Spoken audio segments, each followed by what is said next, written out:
Gracias, Ashley. Bueno, entonces ya está grabándose la clase. Gracias.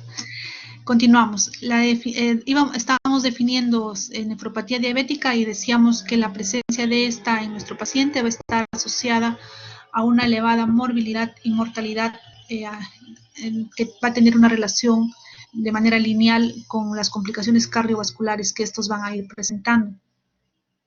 Sabemos bien que la nefropatía diabética es una complicación microvascular de la diabetes mellitus.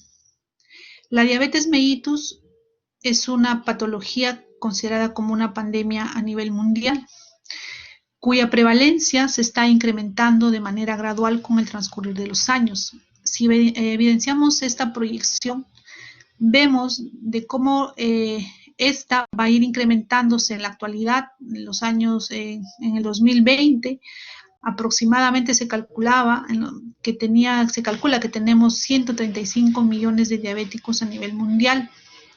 Y haciendo una proyección, se estima que para el 2025 esta va a duplicar su valor, llegando a 300 millones de diabéticos a nivel mundial. Y vemos cómo en América Latina tiene una de las barras más altas, y la prevalencia estimada para ese entonces oscila alrededor de los 60 millones.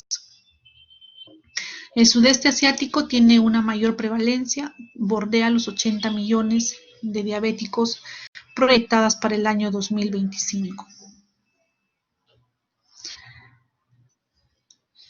En América Latina, se estima que va a haber un incremento en un 248% de diabetes mellitus en la población. Es decir, va a pasar del 13.3 al 33%.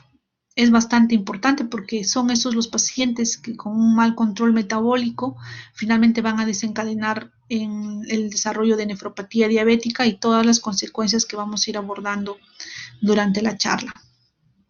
La Unión Europea en un 41%, y lo que llama la atención son, por ejemplo, los países como China, que va a tener un 204% de incremento de esta patología si las comparamos con años previos. La diabetes mellitus es una causa importante de mortalidad a nivel mundial, y en el 2017 ha ocasionado la muerte de 4 millones de personas aproximadamente.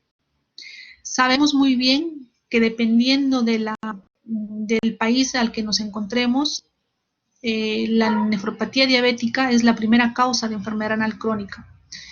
En la gran mayoría de países, sobre todo en países desarrollados o de primer mundo, esta es la primera causa. En nuestro país hay reportes epidemiológicos donde nos manifiestan que es la nefropatía diabética como primera causa de enfermedad renal crónica, pero también hay algunos otros que coinciden que es la hipertensión arterial nuestra primera causa de enfermedad renal crónica. Lo que no cabe duda es de que en nuestro medio la nefropatía diabética sigue siendo una de las principales causas de enfermedad renal crónica. Esta entidad se puede desarrollar tanto en la diabetes tipo 1 como en la diabetes tipo 2, y el riesgo de que un paciente con diabetes mellitus desarrolle nefropatía diabética es aproximadamente entre el 30 y el 40%. Pero ¿cuáles son aquellos factores que van a involucrar el desarrollo de nefropatía diabética en estos pacientes? Claramente está establecido que el factor precipitante, gatillante y el factor que va a producir la evolución de esta entidad es la hiperglicemia. Sin embargo, existen algunos otros factores que van a contribuir a que este paciente nos desarrolle nefropatía diabética. Dentro de estos podemos identificar desde factores genéticos y ambientales, factores metabólicos que no solamente están presentes como la hiperglicemia, sino algunos otros factores metabólicos adicionales, factores hemodinámicos y factores inflamatorios y profibróticos. Estos dos últimos relacionados básicamente con todas aquellas alteraciones que van a ser como efecto secundario al desarrollo o a la persistencia de hipoglicemia en estos pacientes. queremos conversar un poco acerca de cuáles son esos factores genéticos y ambientales, debemos recordar que la nefropatía diabética va a tener una prevalencia distinta entre los grupos raciales y étnicos. Se ha observado que está relativamente incrementada, por ejemplo, en los afroamericanos, en los nativos americanos, en los mexicanoamericanos y en los aborígenes australianos. E incluso hay algunas etnias cuya prevalencia tanto de diabetes mellitus es hasta superior a un 80%, y obviamente el desarrollo de nefropatía diabética también en este grupo de poblacional.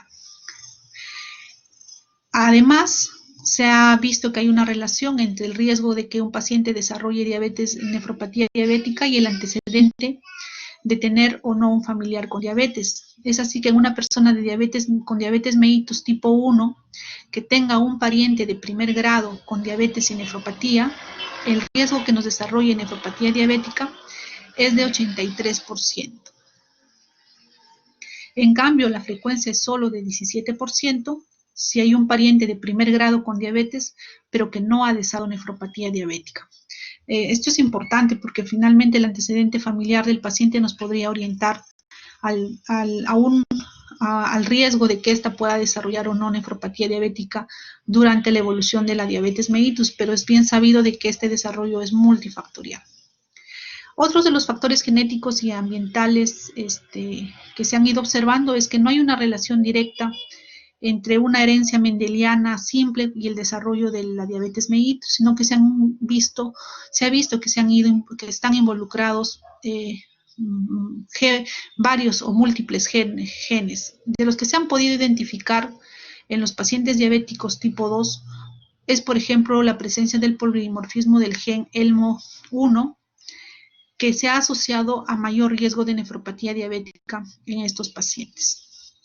Los factores ambientales también tienen un papel importante en el desarrollo de esta nefropatía y está relacionada básicamente con el consumo de bebidas que tienen o contienen azúcares añadidos y sobre todo el contenido de fructuosa. La presencia de tabaco, el tabaquismo, apnea del sueño y el grado de ejercicio o sedentarismo con que el paciente va a tener también es otro factor ambiental que finalmente nos va a contribuir al desarrollo de nefropatía diabética. Los cambios hemodinámicos que vamos a ir observando tras una hiperglicemia persistente en los pacientes diabéticos son básicamente estimulados porque va a haber una disociación entre lo que es los factores, aquellos hormonas vasodilatadoras y vasoconstrictoras a nivel glomerular. Lo primero que vamos a ir observando dentro de los cambios hemodinámicos en la nefropatía diabética es la hiperfiltración glomerular, que puede ser corregido y reversible si es que nosotros tenemos controles estrictos de la glicemia. Entonces, este incremento de la filtración glomerular va a involucrar factores, como les comentaba, dependientes de la glucosa, que van a causar vasodilatación de la arteria aferente, y estas sustancias vasoactivas son el factor de crecimiento insulínico, el factor de crecimiento beta, el óxido nítrico, la presencia de prostaglandinas y glucagón, que van a estimular una vasodilatación a nivel arteriolar. Si vemos la imagen, la primera en el lado izquierdo es un glomérulo normal, donde los diámetros tanto de la arteria aferente como eferente están preservados. Sin embargo, ante la presencia de la hiperglicemia persistente en los pacientes diabéticos, va a haber una disrupción entre los mecanismos vasodilatadores y vasoconstrictores a nivel glomerular, predominando la vasodilatación de la arteriola aferente y una constricción de la arteriola eferente. Lo que va a traernos como consecuencia es un incremento de la presión a nivel glomerular. Con ello se va a traducir en una mayor hiperfiltración. Consecuentemente ya podemos tener algo de pérdida de proteínas a nivel glomerular, y estas proteínas también van a producir daño directo a nivel de los túbulos proximal, porque el volumen en el cual se están eliminando va a ser superada por la capacidad que van a tener las células a nivel tubular proximal de reabsorberlas, generando daños a nivel de estas estructuras que finalmente se van a traducir en fibrosis tubular, atrofia tubular y fibrosis intersticial, que van a ser uno de los componentes avanzados ya de la nefropatía diabética. Entonces, esos son los primeros cambios que vamos a ir observando a nivel del glomérulo. Estos cambios hemodinámicos, donde va a haber, como les comentaba, una predominante vasodilatación de la arteriola aferente y una constricción de la arteriola postglomerular o eferente, causando un incremento de presiones y de flujos, lo que clínicamente nosotros podríamos evitar si hacemos una evaluación del paciente en este momento como un incremento de la tasa de filtración glomerular, es decir, el paciente estaría cursando con una hiperfiltración. Los siguientes cambios que vamos a ir observando en nuestros pacientes con nefropatía diabética son una hipertrofia renal y una expansión de la matriz mesangial. En etapas tempranas se va a evidenciar un agrandamiento de los glomérulos a expensas de un incremento de las células mesangiales y también a una hipertrofia de estas mismas células. Nuestras asas capilares también van a incrementarse. Se evidencia una hipertrofia del túbulo renal en etapas precoces por resultado de la proliferación y también hipertrofia de las células epiteliales que se encuentran a este nivel. Esta hiperglicemia va a causar hipertrofia a través del estímulo de factores de crecimiento, como el factor de crecimiento epidérmico, el factor de crecimiento derivado de plaquetas, la angiotensina 2. Además, la hiperglicemia también va a inducir la expresión de trombospondina, que es un potente activador del factor de crecimiento beta latente, que vamos a ir viendo cómo más adelante está involucrado en el desarrollo de esta nefropatía diabética. Entonces, a partir de esos cambios estructurales estimulados por la hiperglicemia, le acompañan también cambios inflamatorios a nivel renal. Se han observado procesos inflamatorios y células inmunes que también están involucradas en el desarrollo y la progresión de nefropatía diabética. En el glomérulo y a nivel intersticio se han evidenciado células inflamatorias como monocitos, macrófagos, linfocitos T, activados todos ellos porque se evidencia una mayor activación de inflamasomas, como por ejemplo el LRP3 presente en la nefropatía diabética. Se han observado también en los estudios de los riñones, ya sean de modelos animales o en la evaluación buscando estas evidencias inflamatorias en la nefropatía diabética, se han observado otro tipo de receptores como partículas de proteínas quimiotácticas, receptor de factor de necrosis tumoral, moléculas de adhesión que contribuyen también al desarrollo inflamatorio y por ende a la nefropatía diabética. Por ejemplo, esta es un modelo en donde nos evidencian el corte del lado izquierdo es de un paciente control y el del lado derecho es de alguien con diabetes. Y vemos cómo existe una sobreexposición de quimosinas inflamatorias como la interleuquina 6, el factor transformante, el factor de crecimiento alfa, y moléculas de adhesión, factores de crecimiento, todo a nivel tubular. Si ven las tinciones, es mucho más importante a nivel en la nefropatía diabética si comparamos con el paciente, con el control. Entonces, hay evidencia de que no solamente hay cambios hemodinámicos y estructurales a nivel del glomérulo, sino que también hay cambios inflamatorios que van a contribuir al desarrollo de nefropatía diabética. Es característica que una de las manifestaciones o signos o manifestaciones que nosotros buscamos en la nefropatía diabética es la presencia de la proteinuria.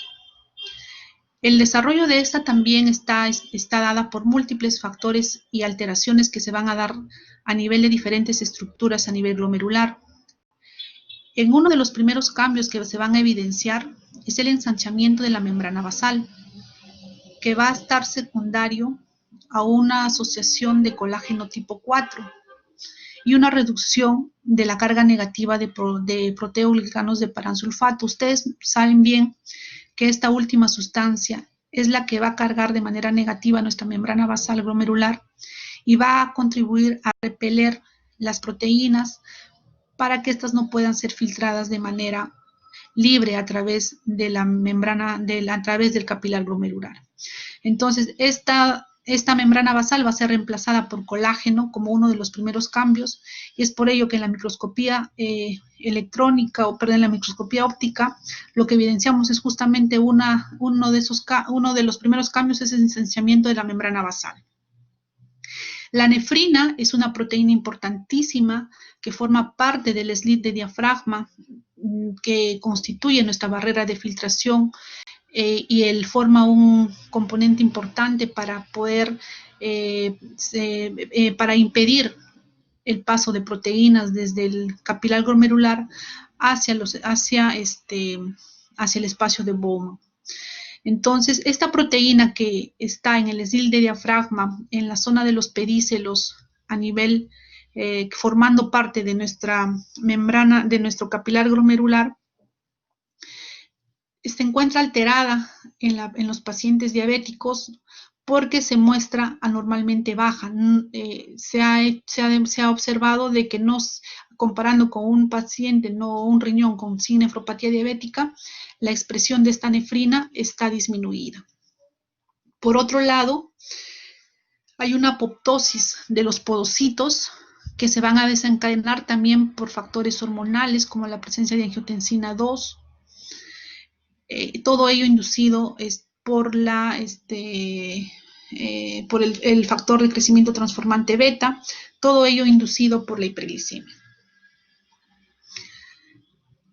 Los podocitos también van a verse afectados porque van a cursar con una atenuación en su reducción de una estructura del neuropilin tipo 1 que estos contienen, y va a favorecer el desarrollo de una esclerosis focal y segmentaria que también se evidencia en estos pacientes.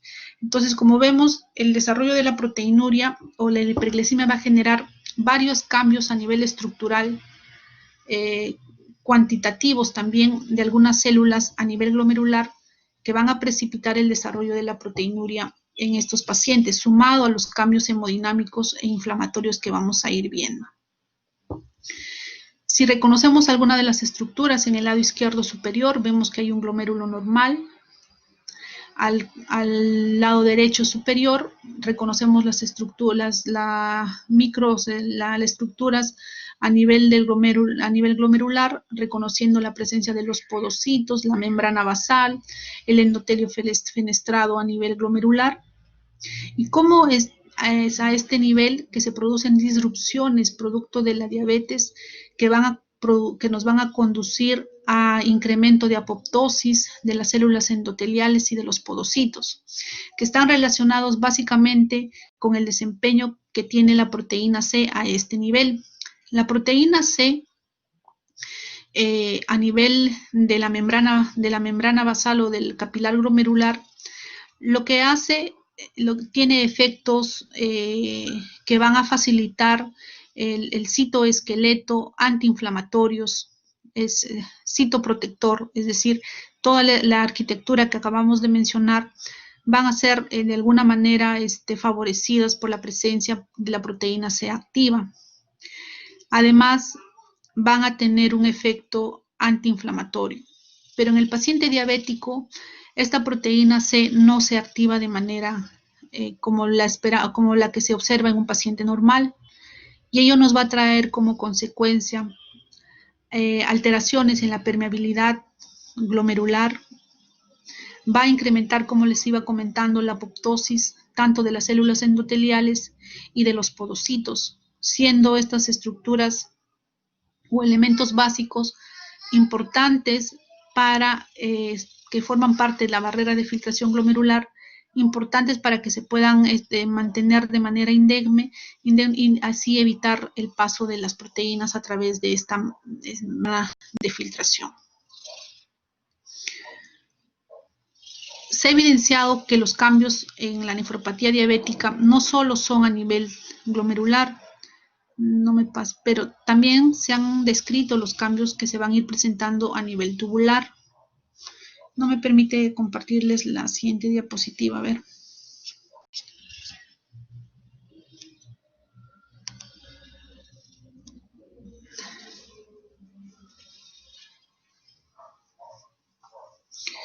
A nivel tubular, la glucosa alta, las proteínas glicosiladas van a producir elevación intrarrenal de angiotensina 2, estrés oxidativo, lo que sumado al daño directo de la presencia de proteínas a nivel tubular van a generar hipertrofia tubular y la producción de un efecto tanto inflamatorio y profibrótico en las células epiteliales de los túbulos proximales. El otro mecanismo a través del cual los túbulos proximales están comprometidos en la nefropatía diabética es a través de la vía del poliol, que va a desencadenar un estrés oxidativo y una inflamación local en estas estructuras. En los pacientes diabéticos que van a estar cursando con hiperglicemias sostenidas, se va a ver que, por ejemplo, el factor de crecimiento transformante beta va a producir pérdidas de la adhesión epitelial y disrupción de la membrana basal, favoreciendo que se desarrolle fibrosis intersticial a nivel del intersticio a nivel renal. Una vez que hemos ido describiendo que las alteraciones a nivel que produce la hiperglicemia a nivel del glomérulo y los túbulos contorneados son multifactoriales, ¿cómo es que clínicamente esto se va traduciendo? Y cómo nosotros los vamos encontrando en los pacientes de acuerdo al tiempo de enfermedad que ellos tienen. Mogensen, en el año 83, propuso 5 etapas para la nefropatía diabética, pero para la nefropatía diabética tipo 1, cuyo modelo propuesto por este investigador se ajusta a este tipo de enfermos, porque en ellos sabemos con claridad cuándo debutan con la diabetes mellitus y podemos hacer esta relación entre el tiempo y los daños que van produciéndose a nivel renal y lo que esperamos nosotros encontrar a nivel clínico o entre signos o síntomas en los pacientes. Sin embargo, esta relación no es directa, o esta evolución o esta historia natural no se manifiesta de esta manera directa en los diabéticos tipo 2, porque al momento que se hace la diabetes mellitus tipo 2, como lo hemos ido documentando con ustedes, tanto en la práctica como en el taller que se tuvo el sábado, no se sabe exactamente cuándo el paciente inició la diabetes mellitus. Y que muchas veces, al momento que se diagnostica diabetes mellitus, muchos pacientes pueden tener algún grado ya de proteinuria. Entonces, no cumple con esta historia natural que se evidencia en los diabéticos tipo 1. Pero, ¿qué nos decía este modelo propuesto de 5 etapas de nefropatía diabética? ¿Qué nos dice que es válido sobre todo para pacientes diabéticos tipo 1? Que hay un daño en los primeros 5 años de diabético, que es el estadio pre, va a haber un incremento de la tasa de filtración glomerular entre un 25 y 50%, lo que clínicamente nos estaba traduciendo, funcional o clínicamente nosotros lo vamos a ir evidenciando con ese aumento de la tasa de filtración, nos está traduciendo la hiperfiltración a nivel glomerular por cambios tanto hemodinámicos de una disociación entre vasoconstrictores y vasodilatadores, y estructuralmente en los primeros 5 años vamos a evidenciar la hipertrofia renal que habíamos comentado, engrosamiento de membrana basal, proliferación mesangial, expansión mesangial, hipertrofia tubular, básicamente, y también un incremento capilar. A medida que progresan los años, entre el quinto, décimo o quinceavo año de evolución de la diabetes, se pueden esperar cambios ya incipientes de nefropatía diabética, como es la microalbuminuria, acompañada en un porcentaje de pacientes de hipertensión arterial. A nivel estructural en el riñón van a estar lo que les íbamos comentando, la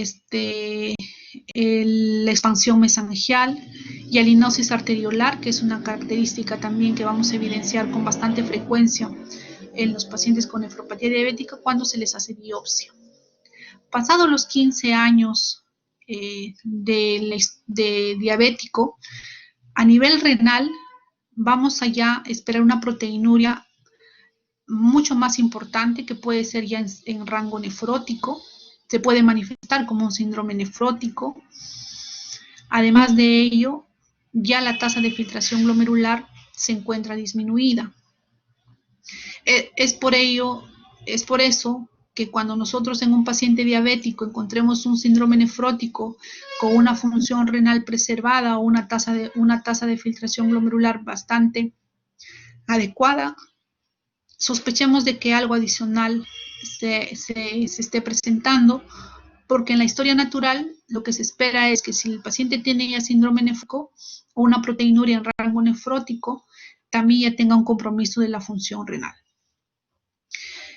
A nivel estructural, cuando el daño ya está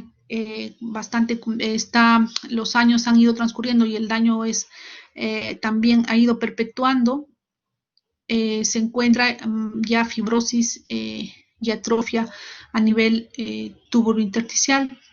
Y una característica importante que aunque no es patognomónica y que tampoco se encuentra con mucha frecuencia, pero que sí nos sugiere lo de la diabetes, es la presencia de unas lesiones nodulares a nivel de mesangio, que vamos a irlas describiendo a medida que hablamos un poco de la anatomía patológica que se van a evidenciar en la nefropatía diabética.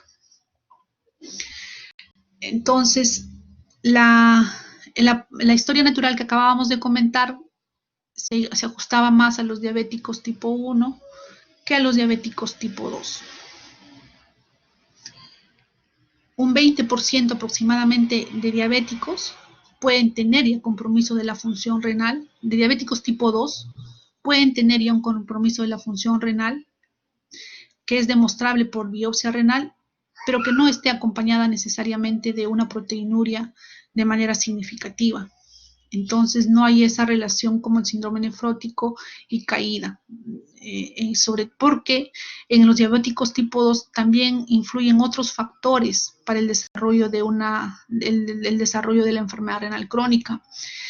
Son pacientes que van a tener mucho mayor edad que un paciente diabético tipo 1, entonces el envejecimiento renal fisiológico también forma un factor precipitante, un factor que va a contribuir al desarrollo de la enfermedad renal crónica en estos pacientes diabéticos.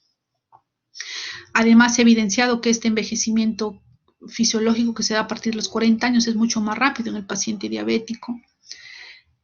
Muchos de ellos presentan trastornos del ácido úrico, que va a contribuir también a la evolución de la enfermedad renal crónica.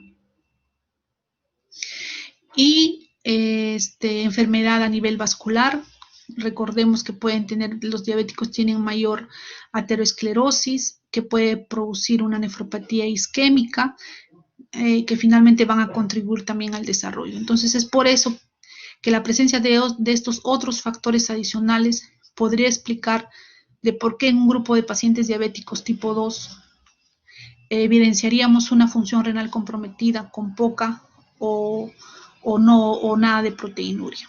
Entonces, la historia natural que acabamos de mencionar en el diabético tipo 2 puede irse desde una tasa de filtración glomerular aumentada normal, puede pasar a una disminución de la tasa de filtración glomerular, porque tiene otros factores coadyuvantes que hacen que esta evolución pueda ser mucho más rápida y no mantener esos años que íbamos comentando hace un momento. De la microalbuminuria, puede también evolucionar con a una disminución de la tasa de filtración glomerular, básicamente porque tienen otros factores adicionales. Entonces, esa historia natural que hemos ido comentando, tenemos que tener en cuenta que no siempre se ajusta a nuestros pacientes diabéticos tipo 2. ¿Qué es lo que esperamos encontrar en la patología renal en la nefropatía diabética? Los primeros cambios son cambios hipertróficos. Es por ello que después del inicio de la diabetes se ha observado un incremento en el peso promedio del riñón hasta en un 15%.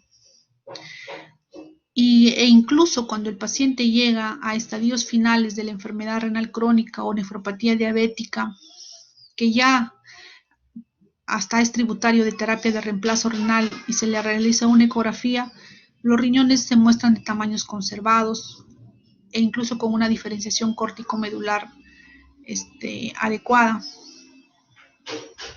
Es por ello que en los diabéticos muchas veces los tamaños renales en la ecografía renal no nos van a ayudar mucho a establecer si puede ser todo un componente crónico o una evolución un poco más temprana o aguda de la falla de la función renal.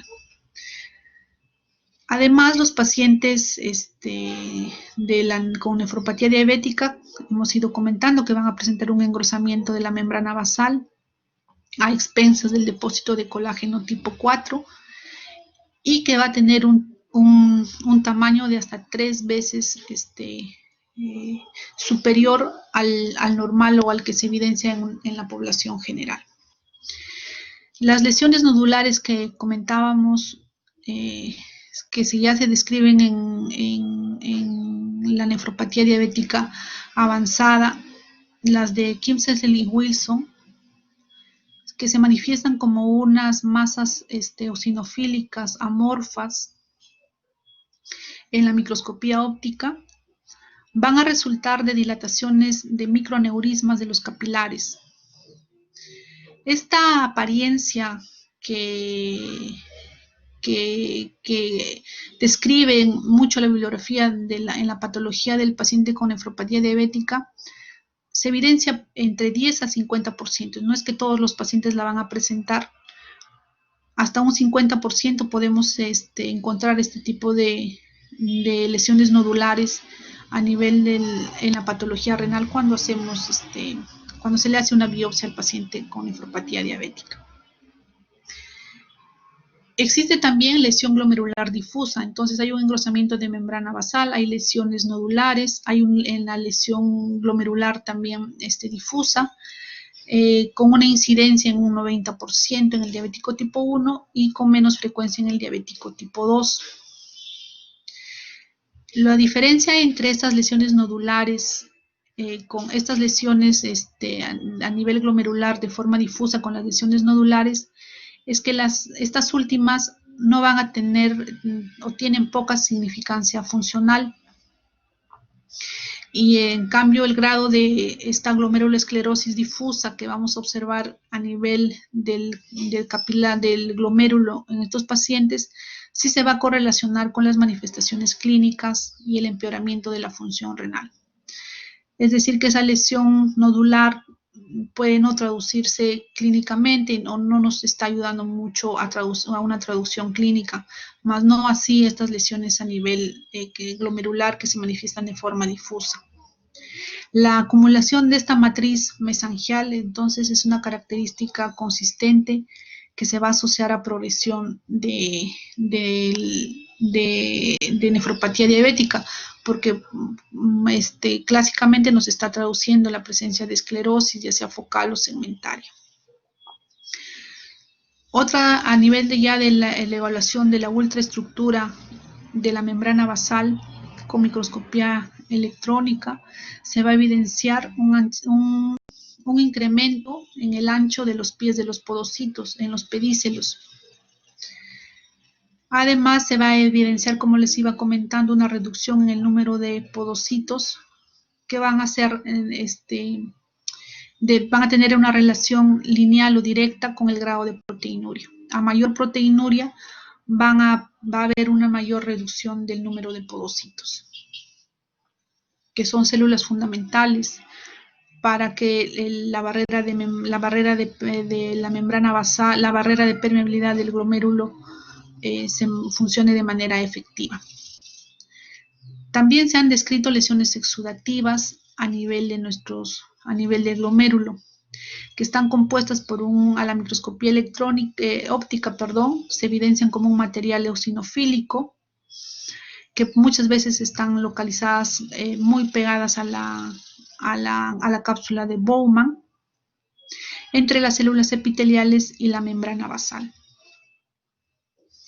Como ven con la flecha verde de la lámina, esas son lesiones exudativas que también se pueden evidenciar en la anatomía patológica de los pacientes con nefropatía diabética. A nivel de vasos,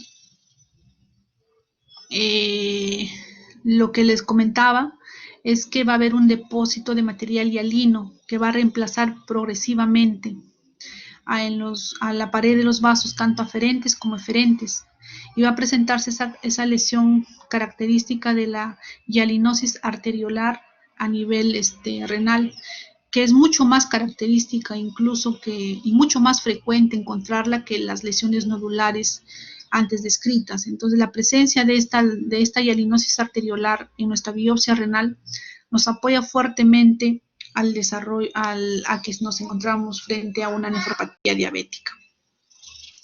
Sabemos que la evaluación completa de una pieza de anatomía patológica incluye microscopía electrónica, microscopía óptica y la inmunofluorescencia.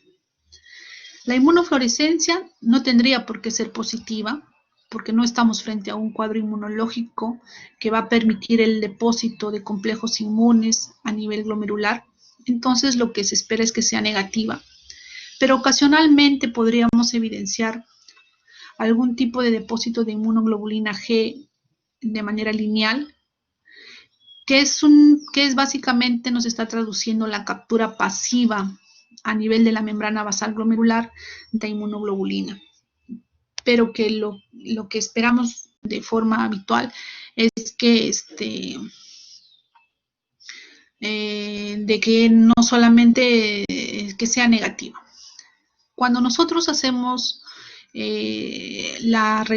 cuando hacemos un análisis anatomopatológico de una biopsia renal, entonces no solamente se consideran desde hace ya algunos años los cambios a nivel glomerular que hemos ido mencionando, los cambios nodulares, los cambios de depósitos hialín, de lesiones que se manifiestan como depósitos hialinos, sino que también debemos evidenciar cambios a nivel túbulo intersticial y vascular, y sobre todo a nivel túbulo intersticial para valorar la presencia de fibrosis o atrofia tubular. Ambas, tanto la fibrosis como la atrofia tubular, van a hacer, como les comento, la mejor correlación patológica con la disminución progresiva de la tasa de filtración glomerular. El patólogo nos informa en cruces la severidad de esta atrofia o fibrosis intersticial, y a mayor número de cruces, mayor fibrosis, mayor atrofia tubular, y clínicamente eso se traduce en una disminución mucho más progresiva o una mayor disminución de la tasa de filtración glomerular. Por eso también lo importante de no solo ver los cambios a nivel glomerular, sino también túbulo intersticial. Como les comentaba, la estructura renal es heterogénea en la diabetes mellitus tipo 2. Existen varios tipos de lesiones con las que nos podemos encontrar a nivel glomerular, pero que algunas de estas con mayor preponderancia nos pueden decir de que nos encontramos frente a una nefropatía diabética, cuando muchas veces biopsiamos al paciente diabético y sospechamos de que haya algo adicional sobre esta entidad. ¿Cómo es que nosotros hacemos el diagnóstico de nefropatía diabética en un paciente diabético? Está basado tanto en la presencia de microalbuminuria o proteinuria y en la medición de creatinina, con mucho más certeza la estimación de la tasa de filtración glomerular, que puede ser por alguna de las fórmulas que conocemos, pero que las que tienen que las que incluyen mayor grupo poblacional, tanto diabéticos como ancianos, es la CK-EPI o la MDRD. Sobre la MDRD no incluye ancianos, pero sí diabéticos. La CK-EPI sí incluye ancianos, son un poco entonces más sensibles para este grupo poblacional. La CoCROF, por ejemplo, se ha hecho en pacientes, se ha creado a partir de pacientes sanos o de personas sanas. Entonces, a medida que van progresándose o van modificándose o va haciéndose mucho más específicas estas fórmulas, podemos usarlas porque se ha visto que existe una buena correlación con la tasa de filtración, con la depuración de creatinina para estimar la función renal, salvo algunas excepciones, como por ejemplo las edades extremas, los pesos extremos, la presencia de amputaciones o alguna patología que esté comprometiendo el sistema musculoesquelético, pacientes postrados, entre otros. Entonces, partimos de una medición de creatinina, de una tasa de filtración glomerular estimada o una depuración de creatinina, la medida de la proteinuria o la albuminuria para poder establecer daño a nivel glomerular. Y muchas veces nos ayuda también la presencia del examen oftalmológico, donde buscamos retinopatía diabética, que tiene una relación también que nos está traduciendo indirectamente también la presencia de daño microvascular a nivel oftálmico y a nivel renal. En algún momento también lo hemos comentado de que este fondo de ojo es mucho más válido en los pacientes tipo 1 que en los pacientes tipo 2, porque la ausencia de retinopatía diabética en el paciente tipo 2 no te hace excluir a la presencia de nefropatía diabética. Pero su presencia de retinopatía diabética en el diabético tipo 2, la presencia de retinopatía diabética en el tipo 2, sí tiene un valor predictivo positivo alto, que nos está diciendo de que el paciente también tiene nefropatía diabética. Entonces, en base a esas, la evaluación de esos exámenes, vamos a ir definiendo la presencia de nefropatía diabética. Se usaban los términos de normoalbuminuria, microalbuminuria, macroalbuminuria. Actualmente lo que ya se recomienda es o es normal o es albuminuria, es normal la albúmina sérica, la albúmina en orina de 24 horas o es que hay una albúmina en orina incrementada. Entonces no hay esa disquisición tanto de microalbuminuria, macroalbuminuria, simplemente es la presencia de que es normal o ya no, o está fuera del rango esperado. Pero para que tengamos conocimiento, vamos a definir normoalbuminuria cuando es menor a 30 miligramos al día en una orina de 24 horas, y la microalbuminuria de 30 a 300, y ya una nefropatía establecida o macroalbuminuria mayor a 300. Cuando interpretamos este examen de laboratorio, debemos tener en cuenta de que el paciente no haya cursado con fiebre, no esté con cuadro infeccioso a nivel urinario, que, por ejemplo, esté en ese momento con hipertensión no controlada o con hiperglicemia, que también nos va a incrementar de forma transitoria la albuminuria. Entonces, teniendo la salvedad de que esos factores no están presentes al momento de la toma de la muestra de la orina, podemos interpretarlas como positivas. Sabemos que la hematuria es una manifestación clínica típica en la nefropatía diabética, no es lo habitual, pero puede estar presente.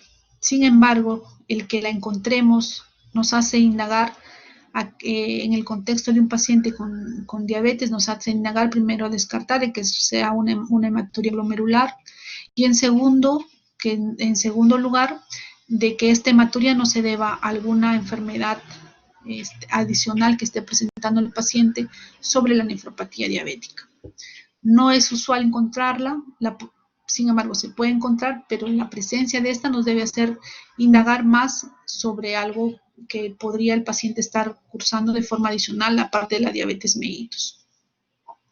No es extraño que un paciente con diabetes mellitus curse con otros tipos de alteraciones, como por ejemplo nefropatía membranosa, una focal segmentaria, una posinfecciosa o enfermedades inmunológicas que pueden sobreagregar daño a nivel renal y que nosotros podríamos clínicamente malinterpretarlas o atribuirlas todo a daño glomerular, a daño por diabetes.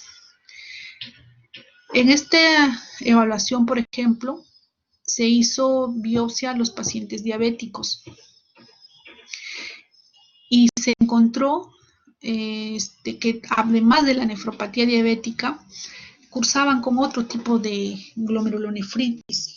Por ejemplo, encontrar en un 21% focal segmentaria, en un 15% cambios mínimos, en un 12% paus inmune, que está asociado generalmente a vasculitis ANCA positivo, a una glomerulonefritis mesangial, a lupus en un 8%, a una nefropatía por IgA hasta en un 5%. Entonces, no todo daño renal en el paciente diabético se tiene que atribuir a nefropatía diabética. Esa es un poco más complicado hacer la disquisición clínica en el diabético tipo 2, pero nos obliga siempre a pensar de que indaguemos y no todo daño renal se le atribuye a nefropatía diabética en el diabético tipo 2, sobre todo cuando se sale del contexto de la evolución de la enfermedad que esperamos.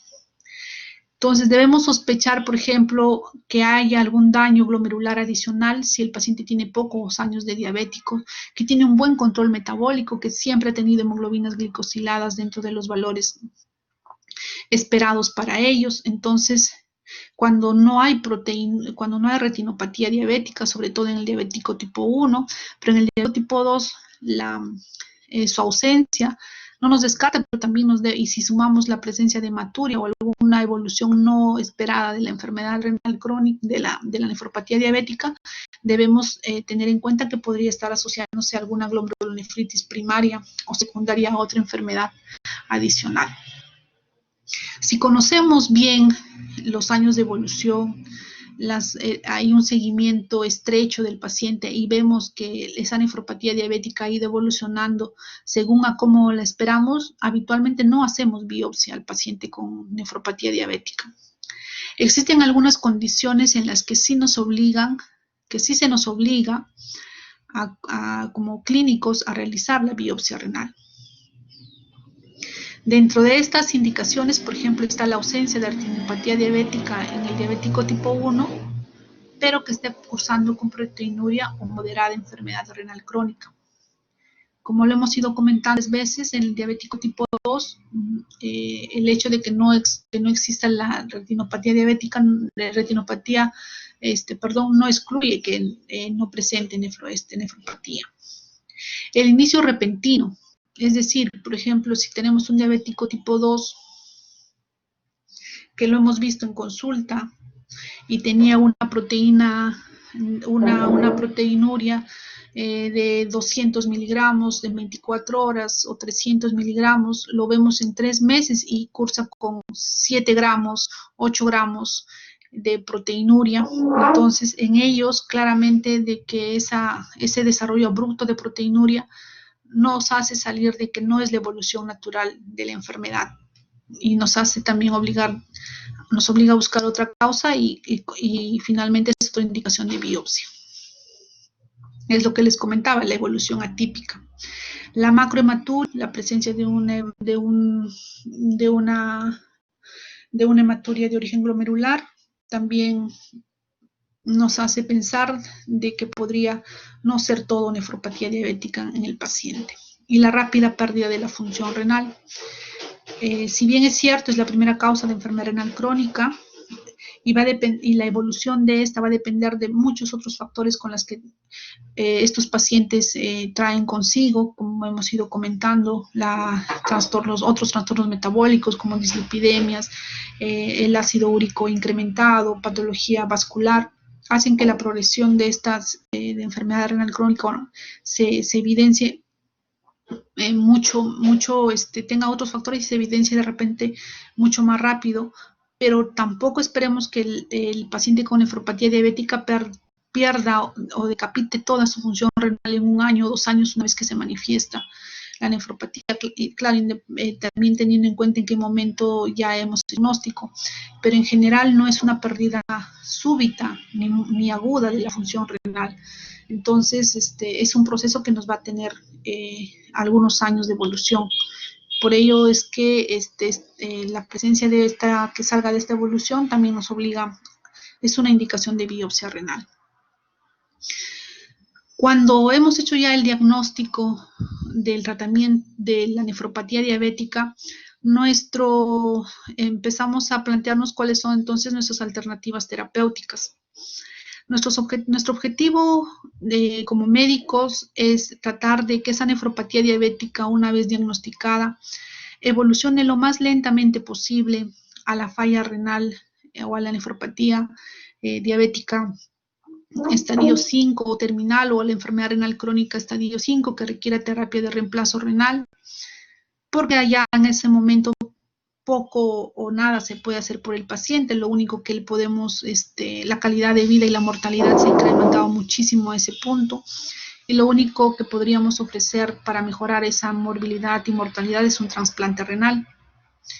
Entonces nuestro trabajo está enfocado en tratar de hacerlo más lentamente, que esa progresión de nefropatía diabética sea lo más lentamente posible, progrese, o en el mejor de los casos, si los encontramos con daños incipientes, puede haber una reversión de eso, se pueda revertir estos cambios incipientes con un buen control metabólico, y de un estadio 2, un estadio 3A, cambiarlos a un estadio 2 o de un estadio 2 a un estadio 1. Entonces, ahí está el trabajo en sí del médico, de poder identificar estos pacientes donde todavía se puedan ofrecer algún tipo de tratamiento o alternativa terapéutica. Es así que hacemos un manejo un poco integral del paciente. No hay un manejo médico dirigido de manera tubular a la nefropatía diabética, sino que está orientado al control de todos aquellos factores que están precipitando el desarrollo de la nefropatía diabética, y eso es básicamente el control glicémico. Entonces buscamos una hemoglobina glicosilada menor o igual a 7, sin embargo se debe individualizar este valor por el riesgo, por ejemplo, de hipoglicemia que pueden tener los pacientes de la tercera edad, con valores de hemoglobina glicosiladas muy estrictas, y buscamos valores de hemoglobina glicosiladas muy estrictas. En el estudio vemos, por ejemplo, de que se hizo un tratamiento intensivo para controlar la glicemia, y se propusieron 2 objetivos. Aquel grupo de pacientes que tenían una hemoglobina glicosilada de 7, y aquellos que tenían una hemoglobina glicosilada de 9. Las líneas de color azul son aquellos que tuvieron un tratamiento intensivo para lograr este objetivo de 7, y vemos cómo convencional, para lograr este objetivo, tuvieron un tratamiento objetivo con insulina convencional, y la lámina y las de la parte verde tuvieron un tratamiento con insulina mucho más intensivo. En ambos grupos, el objetivo de la glucosa, de la hemoglobina glicosilada, fue distinto: 7 para la hemoglobina glicosilada de las líneas verdes con tratamiento intensivo, y 9 de las líneas azules con tratamiento convencional. Y se pudo observar que se evidenció un riesgo de la disminución de la albuminuria en los pacientes que tenían un control de la hemoglobina glicosilada un poco más estricto. Entonces, al reducir la albuminuria, estamos infiriendo que con ello vamos a mejorar el daño que ésta ejerce a nivel también a nivel tubular, y la consecuencia final, que es una atrofia y fibrosis intersticial a nivel de estos segmentos de la nefrona. Otro de nuestros objetivos es el control de la presión arterial.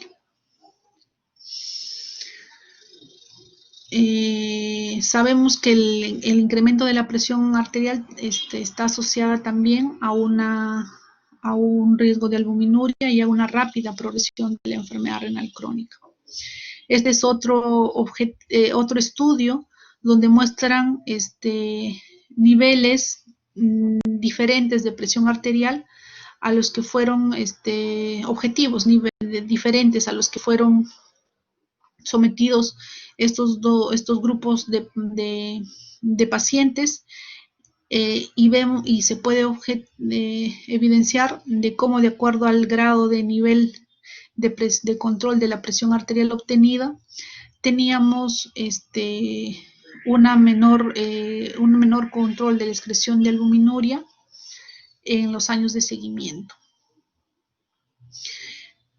En el paciente diabético, nuestro objetivo de presión arterial es habitualmente, lo que buscamos es que sea menor a 140 sobre 80. Si encontramos ya daños de microalbuminuria o proteinuria, nuestro objetivo se vuelve más estricto. Para algunos es de 100 menor a 135, 75. E incluso algunas guías nos recomiendan presiones de hasta 100 menores a 125 sobre 70. Entonces, pero el concepto general es de que el control de la presión arterial nos va a traducir en un menor riesgo de progresión de enfermedad renal crónica y un menor riesgo de albuminuria, o mejor control de la pérdida de albuminas por la orina. ¿Qué medicamento utilizar para proteger o controlar la presión arterial en nuestros pacientes? El bloqueo del sistema renina-angiotensina ha demostrado, para prevenir la nefropatía diabética, ha demostrado que es efectivo, sobre todo en pacientes que van a tener microalbuminuria. Es decir, lo que importa es el control de la presión arterial. Si es que a este paciente le añadimos que tiene microalbuminuria o ya proteinuria de manera manifiesta, lo que se recomienda es un bloqueador del sistema renina-angiotensina-aldosterona, porque independientemente de su valor, de su efecto antihipertensivo de estos medicamentos, también tienen un efecto directo a nivel renal, que nos van a producir este control de la proteinuria. Ese es nuestro primer medicamento de elección. Cuando no se logra controlar muchas veces la proteinuria o las presiones arteriales, usamos unos medicamentos de segunda línea que han demostrado, un poco controversial para algunos estudios sí, y para otros no, pero que han demostrado control de proteinuria también, son los beta bloqueadores tipo diltiazem. Entonces, por algún lado, algunos investigadores se preguntaban si sabíamos que los IECA y los ARA2 tenían ese efecto antiproteinúrico, si es que usándolos de manera combinada podríamos hacer un efecto sumatorio y lograr estabilizar mejor la función renal y controlar mejor la proteinuria en estos pacientes, y se pudo evidenciar de que la asociación de ambos medicamentos tenía más efectos secundarios, porque estaba asociado al desarrollo de fallas renales agudas y a la precipitación de hipercalemias en este grupo de pacientes, teniendo en cuenta que los diabéticos también tienen una secreción alterada de renina y tienen un hiporreninismo como parte de la fisiología, de parte del cuadro clínico global que ellos manejan. Otro de los medicamentos que como tentativa como terapéutica para nefropatía diabética es el bloqueo de la aldosterona utilizando antagonistas mineralocorticoides como la espirolactona. Han demostrado que también reducen la proteinuria asociado a los IECA, a los ARA2, cuya limitación principal, sin embargo, es de que nos pueden producir hipercalemia cuando el paciente tiene una tasa de filtración glomerular menor a 30 y cuyo riesgo incrementa más aún justo en este grupo de población, que son los pacientes diabéticos. ¿Qué elegimos entre IECA ARA2 para poder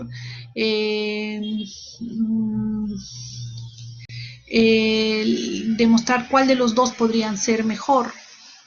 No hay una superioridad entre el uno y el otro.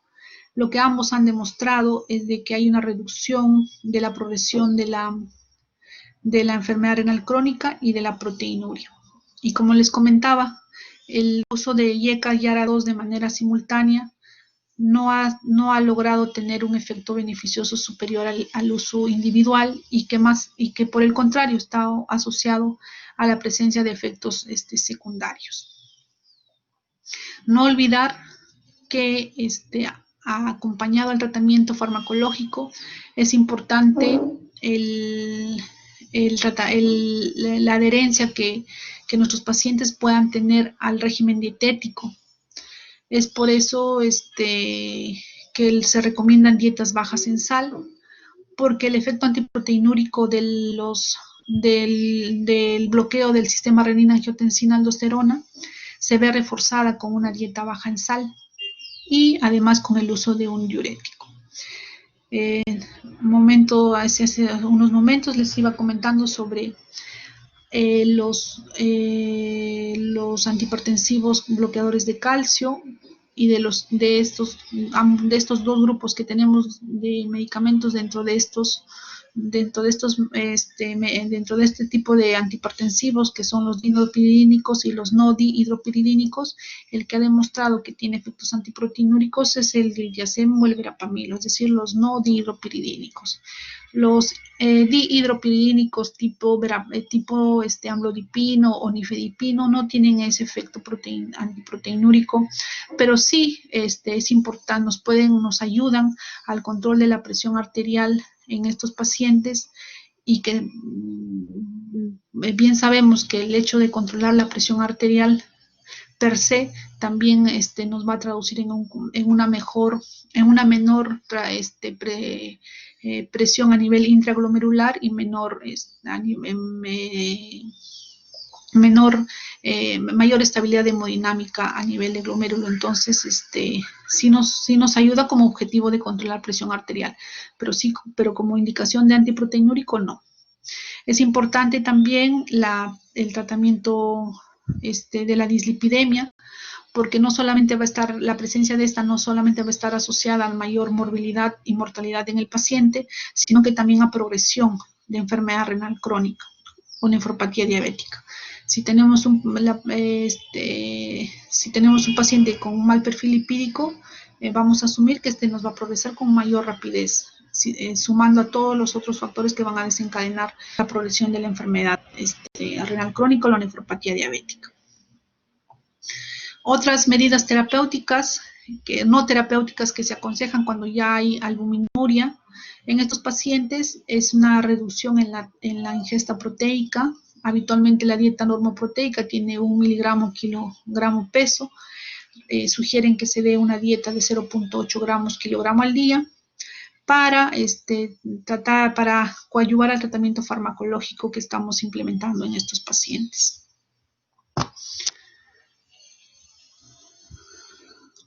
¿Cuánto vive un paciente con nefropatía diabética? Sabemos que va a incrementarse la mortalidad tanto en el diabético tipo 1 que curse con nefropatía diabética,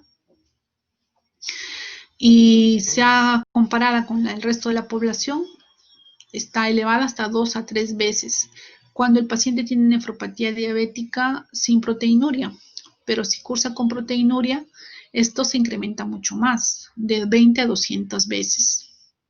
Además, el riesgo de progresión a enfermedad renal crónica o nefropatía diabética en estadio 5 el riesgo es mucho mayor si el paciente tiene proteinuria, porque el principal factor predictor de progresión de enfermedad renal crónica es precisamente la proteinuria. Entonces, tanto para mortalidad como para progresión, la nefropatía diabética en nefropatía diabética nos va orientar, nos ayuda mucho la proteinuria, porque es el control de esta la que nos va finalmente ayudar a que este paciente progrese o no hacia estadios finales de la enfermedad. Es así que, por ejemplo, se hacen estos estudios donde se comparan por grados de proteinuria que tienen estos pacientes y la supervivencia de estos. Y, por ejemplo, si ven en el gráfico 1, la mortalidad de los pacientes ha sido superior en aquellos que cursaban con macroalbuminuria frente a los que tenían microalbuminuria. De igual manera, en el seguimiento vemos de cómo si nosotros tenemos diferentes objetivos de albúminas menor a 16 miligramos o mayor a 16 miligramos de 24 horas usados como punto de corte en estos pacientes, vemos que están relacionadas también de manera directa con el desarrollo de eventos cardiovasculares y la mortalidad, es decir, sobre la supervivencia. A mayor albuminuria habrá mayor evento cardiovascular y menor supervivencia, y a menor albuminuria será todo lo contrario. Entonces, uno de los objetivos de seguimiento importantes en estos pacientes es el control que nosotros obtengamos o logremos para tratar de disminuir o normalizar la pérdida de proteínas que ellos van a ir presentando durante la evolución de la enfermedad. Muy bien, con eso hemos terminado. No sé si tendrán alguna pregunta sobre lo que acabo de comentarles.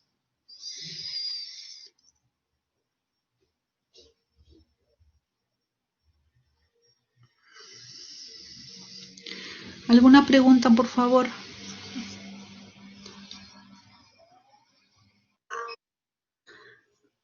Ilan, te escucho. Doctora, si muchas de las personas que requieren de tratamiento para hipertensión, especialmente por la diabetes, requieren generalmente más de un medicamento para controlarlo, en este caso, ¿cómo se evaluaría con respecto al factor de beneficio con perjuicio en cuestión a alteración renal? ¿Solamente sería mejor los YECAS y los ARA2? ¿Serían la mejor opción? En el paciente que tenga microalbuminuria y tenga hipertensión arterial, siempre los IECA y los ARA2 van a ser el medicamento de elección, porque aparte de controlar la presión arterial en el paciente, nos van a tener un efecto antiproteinúrico directo a nivel renal. Entonces, esa es la primera opción. Si a pesar de que con las dosis máximas obtenidas por alguno de esos dos medicamentos, ya sea el IECA o el ARA2, el paciente no logra obtener los objetivos de presión adecuados que estábamos comentando, lo que podemos usar es un bloqueador de calcio. Y les manifestaba que dentro de los bloqueadores de calcio son los no dihidropiridínicos, es decir, el diltiazem y verapamilo, sobre todo diltiazem, que ha demostrado también tener un efecto proteinúrico. Podríamos, como segunda línea de antihipertensivos, utilizar eso. Si a pesar de ello ya no se logra controlar la presión arterial, empezaremos a usar algunos otros ya medicamentos, beta bloqueadores, que podrían contribuir, o medicamentos de acción central, alfametildopa, clonidina. La idea es controlar la presión arterial. ¿Con qué medicamento iniciar? Si es que el paciente además tiene microalbuminuria, IECA o ARA2. Esa sería la respuesta. Ahora, el riesgo de efectos secundarios con IECA o ARA2 los vamos a tener que tener cuidado ya cuando hay una tasa de filtración glomerular avanzada, disminuida, pero de forma avanzada, con tasas de filtraciones menores a 30. Sin embargo, no es que se retire tampoco los medicamentos, sino hacemos una monitorización mucho más estrecha de los valores de potasio, porque es la hipercalemia una de las principales complicaciones que se nos presenta con estos medicamentos en la enfermedad o en la nefropatía diabética avanzada. Entonces hacemos un seguimiento estrecho, si es que a pesar de la dieta y nuestras otras medidas generales hay riesgo de hipercalemia o está con hipercalemia manifiesta, lamentablemente hay que ir reduciendo dosis o ir retirando. Pero es la última estrategia porque sabemos los efectos beneficiosos que va a tener el bloqueo del sistema renina-angiotensina en estos pacientes. ¿Tendrán alguna otra pregunta, alguna otra duda?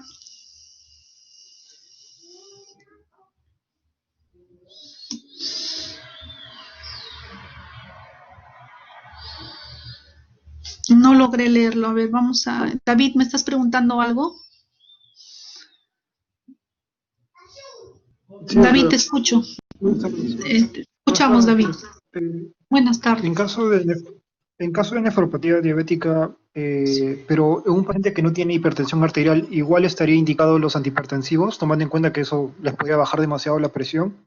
Sí, si es que el paciente no es hipertenso, pero tiene proteinuria, usamos estos medicamentos que bloquean el sistema renina-angiotensina por su efecto antiproteinúrico directo a nivel renal. Y empezamos con la dosis mínima que pueda ser tolerable por el paciente y la vamos monitorizando. Entonces, la idea es esa de no producir tampoco riesgo de hipotensión, presiones arteriales menores a 90, 60. Es bien sabido que la mortalidad en el paciente es ya sea con presiones menos a 90, 60 o presiones arteriales por encima de 150, 90 mal controladas. Entonces, en ambos grupos, en ambos extremos hay mortalidad. Entonces, sí, si hay proteinuria, sí iniciamos los YECA o el ARA2 con la dosis mínima tolerable por el paciente y hacemos un seguimiento de que esto no nos produzca hipotensión. Pero a tu pregunta sería que sí tendríamos que usar vigilando ese riesgo secundario de hipotensión que podría presentarse. Gracias, doctora. ¿Alguna duda, alguna otra pregunta?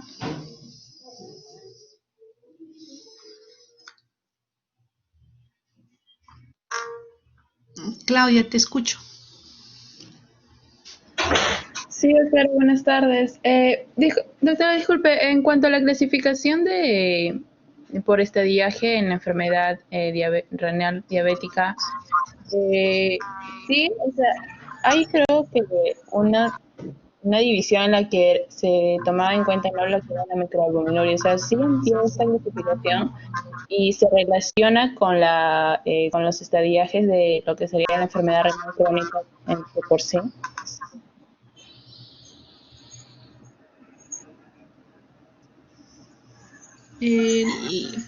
Según la evolución natural de lo que íbamos comentando, lo que se espera es de que, pues, como lo que me decíamos, el estadio 1 de la enfermedad renal nefropatía diabética sería la hiperfiltración, el estadio 2, la microalbuminuria, el estadio 3, la macroalbuminuria, el estadio 4, el síndrome nefrótico manifiesto y el estadio 5 ya la falla renal terminal. Y como les comentaba, esto tiene que ir, estas alteraciones a nivel de cambios a nivel de proteinuria, tiene que ir acompañado de cambios a nivel de la tasa de filtración glomerular. Y generalmente en una evolución natural de la nefropatía diabética es lo que se espera, que ya en el estadio 4 y haya una tasa de filtración glomerular disminuida, que estaría ya, y en el estadio 5 con una falla renal final que estaría coincidiendo con el estadio 5 de la enfermedad renal crónica. Entonces, sí hay una relación directa entre la evolución natural de la enfermedad renal crónica y la tasa de filtración, la pérdida de la tasa de filtración glomerular, que es lo que nos está finalmente también definiendo los estadios de la enfermedad renal crónica. Pero recordemos que no hay esa asociación tan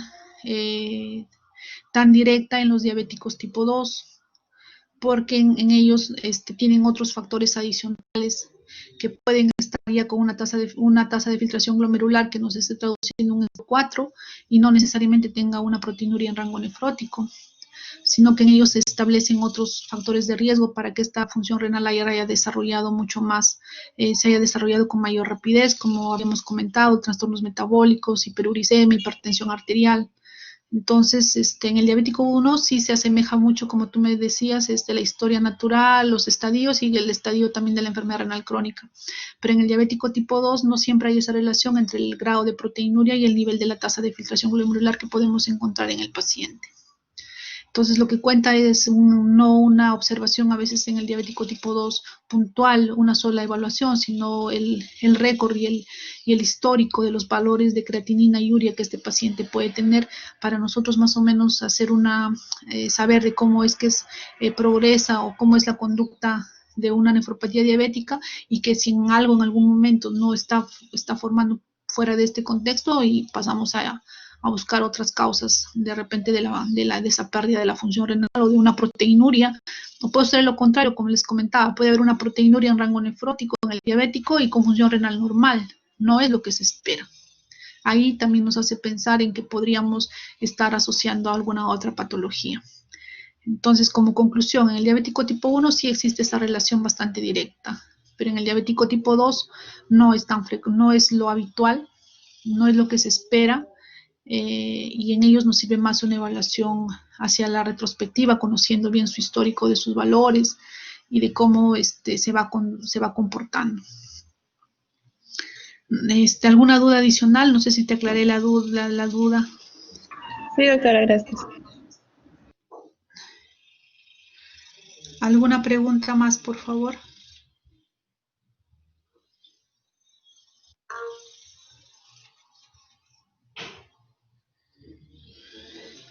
Ilan, te escucho.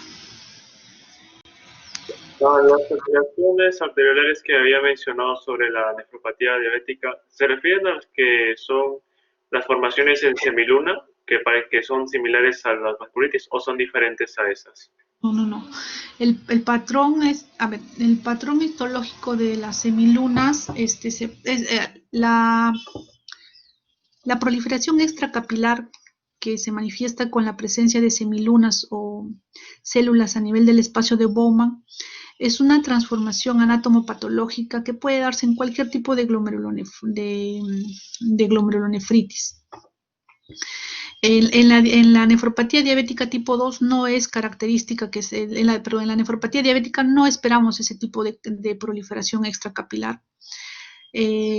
Pero sí sí se puede encontrar en lo que tú mencionas, que es en las vasculitis ANCA positiva, por ejemplo, en los pacientes con lupus, pero no forma parte de los cambios anatomopatológicos esperados en el paciente con nefropatía diabética.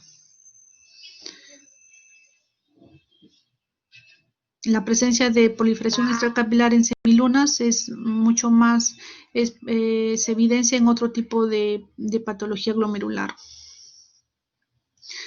Ilan, ¿se te aclaré la duda? Gracias, doctora. Sí me ayudó a aclarar esa duda. Américo está levantando la mano. Te escuchamos, Américo. Doctora, disculpe.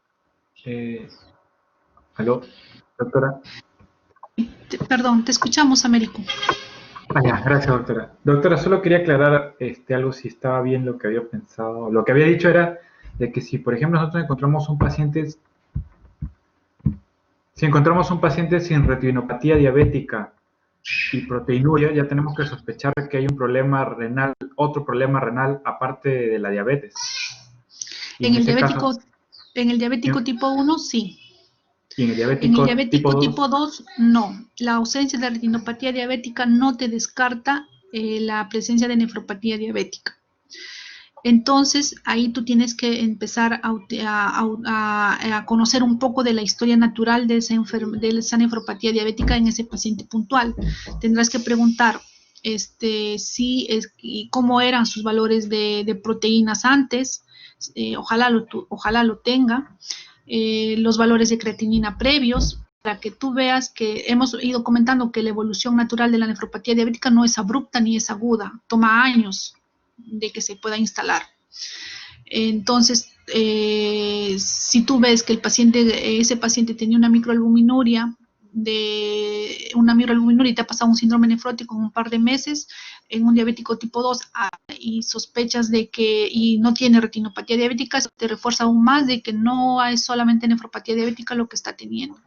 Pero si no tiene nefropatía diabética y tú ves que el paciente es diabético tipo 2 de larga data, 20 años, y que lo has visto su récord y que realmente ha ido microalbuminuria y que poco a poco ha ido subiendo macroalbuminuria y que ha ido decapitando función renal progresivamente en años, y que además está acompañado de otros cambios microvasculares, a presencia de manifestaciones arteriales periféricas, neuropatía, otro daño a nivel de la microvasculatura, pues te hace sospechar fuertemente de que sí sea parte de la enfermedad renal crónica y que no tenga otros síntomas a nivel sistémico, que te haga sospechar, por ejemplo, de una enfermedad autoinmune, que no haya hematuria en el examen de orina, que no haya signos de vasculitis, de lupus, que se pueden sobreagregar.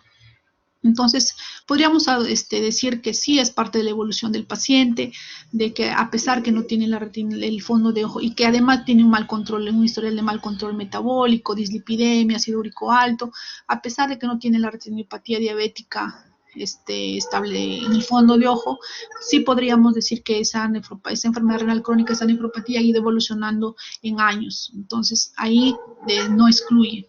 Pero si se te sale de ese contexto y la retinopatía es negativa, pero esa evolución que acabo de mencionar es aguda, donde además el paciente tiene microhematuria, la función renal se está decapitando rápidamente, en meses se está perdiendo la tasa de filtración glomerular, una proteinuria que ha aparecido súbitamente, que tenga otras manifestaciones sistémicas que nos esté haciendo sospechar de alguna otra entidad, de alguna otra enfermedad sistémica, ahí sí tendríamos que empezar a plantearnos otras posibilidades diagnósticas, y finalmente, si es que consideramos que es pertinente, terminamos haciendo biopsia renal. Y les mostré la laminita donde veíamos que muchos glomerulonefritis primarias, perdón, o secundarias se sobreagregan a la nefropatía diabética.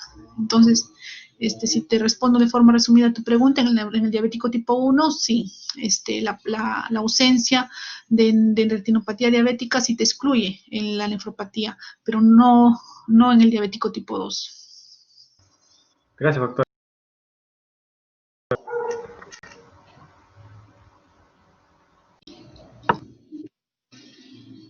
¿Alguna duda adicional?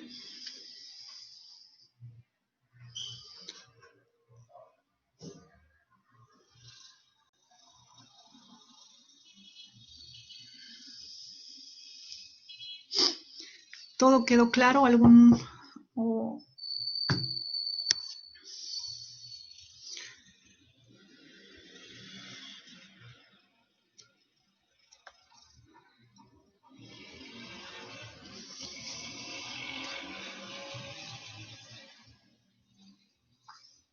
Bueno, no existiendo más preguntas por parte de ustedes, damos por concluida la clase. Gracias por todo, por sus saludos, gracias a todos ustedes.